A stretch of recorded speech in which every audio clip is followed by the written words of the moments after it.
Adrien Quatennens. Bonsoir Monsieur Quatennens. Tout à l'heure, un professeur dans cette université, Philippe Frogel, était avec nous dans BFM Story. Il expliquait, il était plutôt pour que cette conférence soit annulée, parce que, il dit, ça ne me pose pas de problème ailleurs, mais dans l'université, c'est un lieu de savoir, on n'est pas là pour faire des meetings politiques. Je pense que c'est un tort de la part en plus d'un universitaire.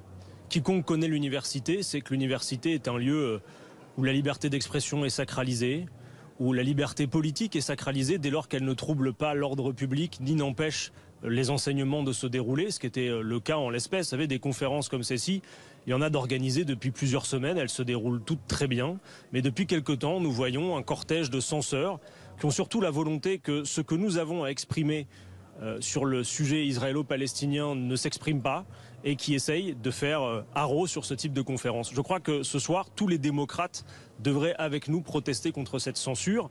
Je note que cette censure, d'ailleurs, comme l'explique le communiqué de l'Université de Lille, elle est d'abord le fruit de pressions politiques. La première d'entre elles vient de la députée macroniste Violette Spilbout, embrayée derrière par Xavier Bertrand, par l'extrême droite. En fait, c'est l'axe que l'on connaît à l'Assemblée nationale, vous savez, qui va de la Macronie jusqu'à l'extrême droite, qui s'est illustré à cet effet et qui a procédé à cette pression, à cette censure.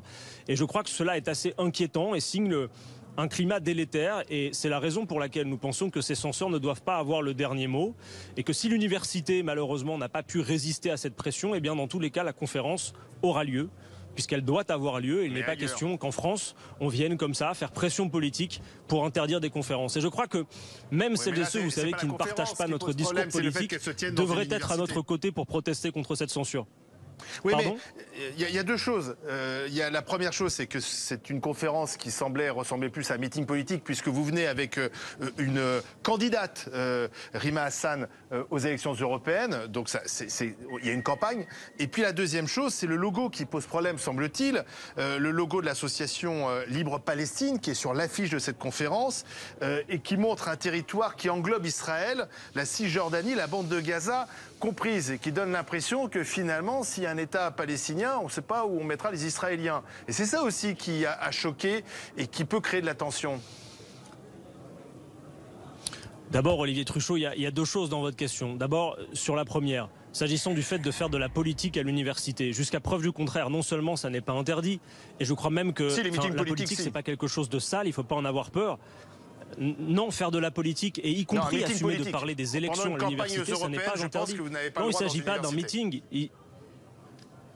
Alors écoutez, vous regarderez, puisque vous êtes bien informé, Olivier Truchot, vous verrez nombre de macronistes, de Hollandais, qui régulièrement font des conférences en période électorale, à Sciences Politiques, à l'université. Il y en a qui se tiennent même d'ailleurs ces semaines-ci.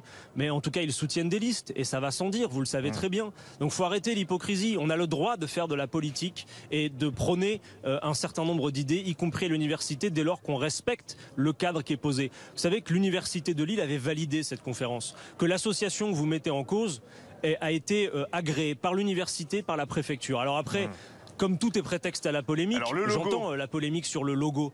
Mais le logo, il ne s'agit absolument pas, et d'ailleurs l'association l'a expliqué, il ne s'agit absolument pas de contester l'existence de l'État d'Israël. Cela est un argument qui ne sert qu'à celles et ceux qui veulent faire de la polémique. Il est ambigu quand même ce logo. Et d'ailleurs, si on voulait être de mauvaise foi... Non, il est ambigu pour ceux qui veulent... laisser penser qu'il y aurait de l'ambiguïté. Regardez par exemple, Olivier Truchot, l'UEJF, vous connaissez l'Union des étudiants juifs de France. Ils ont exactement le même logo. Et vous n'allez pas jusqu'à dire qu'ils ne respectent pas le droit international et contestent l'idée d'une solution à deux États. On pourrait peut-être pourtant le dire, et vous ne le dites pas. Donc il faut arrêter de faire que tout soit prétexte à polémique. Vous savez, les positions de la France insoumise, Olivier Truchot, Olivier Truchot, les positions de la France insoumise et celles qui seront encore défendues ce soir à Roubaix, et j'insiste, demain à Lille, sont des positions en faveur de la paix, en faveur du droit international, de la solution à deux États, et même quand certains se sont exprimés en disant qu'ils doutaient sur la possibilité d'une solution à deux États, et qu'ils parlaient même d'avoir un État unique, ils parlaient de droit commun, de droit pour les personnes de confession juive comme les personnes musulmanes. Votre candidate Rima Hassan n'était pas pour les deux États, elle a changé d'avis, elle était pour un seul État où pourrait cohabiter Israéliens et Palestiniens, et maintenant elle est pour 2 États, parce qu'elle est aussi votre candidate, et donc elle s'aligne sur votre programme. Restez avec nous, Monsieur Quatennens. Olivier Truchot. Si. Non, mais attendez, ce que vous dites là, ce ne sont pas des questions. Vous êtes journaliste, vous êtes un adversaire politique. Justement, je suis journaliste, je peux vous repasser si vous voulez ce qu'elle disait là-dessus. Mais il y a ses propos, ils ont été enregistrés, on peut vous les diffuser si vous voulez. Et elle a évolué, elle est maintenant pour 2 États.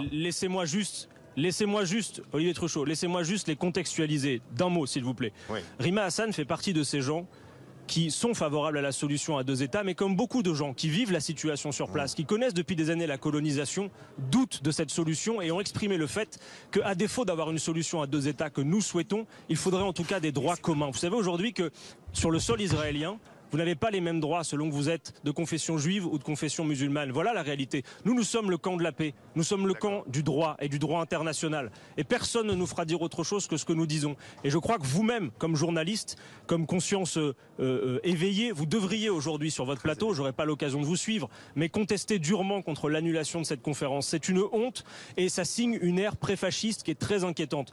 Je demande à Violette Spielbout, la candidate, la députée macroniste qui a pris la tête de cortège des censeurs, si elle ne serait pas mieux inspirée de rejoindre dès ce soir le Rassemblement national ou pourquoi pas M. Zemmour, parce que cela semble être davantage conforme à ses opinions. Adrien Quatennens, réponse aux propos qui ont été tenus sur le plateau.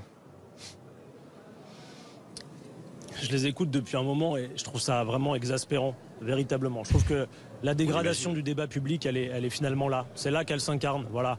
Wow. C'est-à-dire que, prenez l'exemple de Sciences Po, par exemple. Ce qui s'est passé à Sciences Po. Vous avez Gabriel Attal, le Premier ministre, qui a été dépêchée en personne pour quelque chose qui s'est avéré être totalement faux, puisque l'étudiante elle-même, qui prétendument n'avait pas eu accès à un amphi, a dit que ses camarades de l'Union des étudiants juifs de France étaient à l'intérieur et qu'il n'y avait pas de problème finalement. Moi je pense que, contrairement aux apparences et à ce que vous semblez véhiculer, celles et ceux qui alimentent la tension dans ce pays sont de l'autre côté. Ce sont ceux qui aujourd'hui ont œuvré depuis plusieurs heures à obtenir l'annulation de cette conférence. Ce sont ceux qui auront attendu plus de 33 000 morts à Gaza pour timidement réclamer un cessez-le-feu après avoir refusé de le faire depuis le 7 octobre.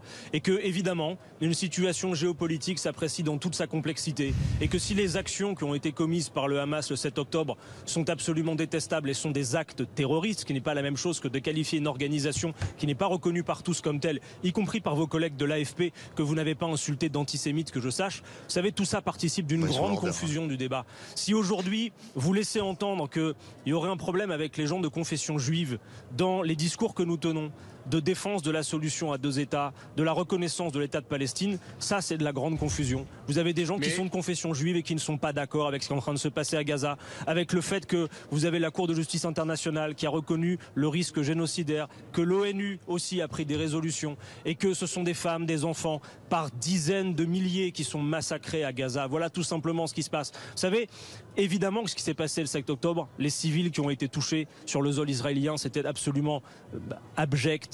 C'était l'horreur et tout le monde a été soulevé d'émotion et de compassion. Mais vous avez vu la disproportion qu'il y a avec le sort qui est réservé aux Gazaouis. Vous avez vu la disproportion qui s'exprime. Voilà, moi je pense que véritablement, celles et ceux qui ont concouru à l'annulation de cette conférence prépare une ère bien dangereuse pour notre démocratie. D'accord. Madame Violette Spielbout en premier, puisque c'est elle qui en a pris les devants. Et je crois que quiconque, même celles et ceux qui ne partagent pas nos positions, devrait d'une voix protester contre cette annulation. Voilà ce que j'ai envie de dire ce soir. Et cette conférence, elle se tiendra. Ce soir, il y aura un meeting. Je vous invite d'ailleurs à suivre en détail les propos qui y seront tenus, tout comme à la conférence qui aura lieu demain. Oui, ce soir, c'est un meeting et demain, une conférence. D'accord. Merci, Monsieur Quatennens. D'ailleurs, on a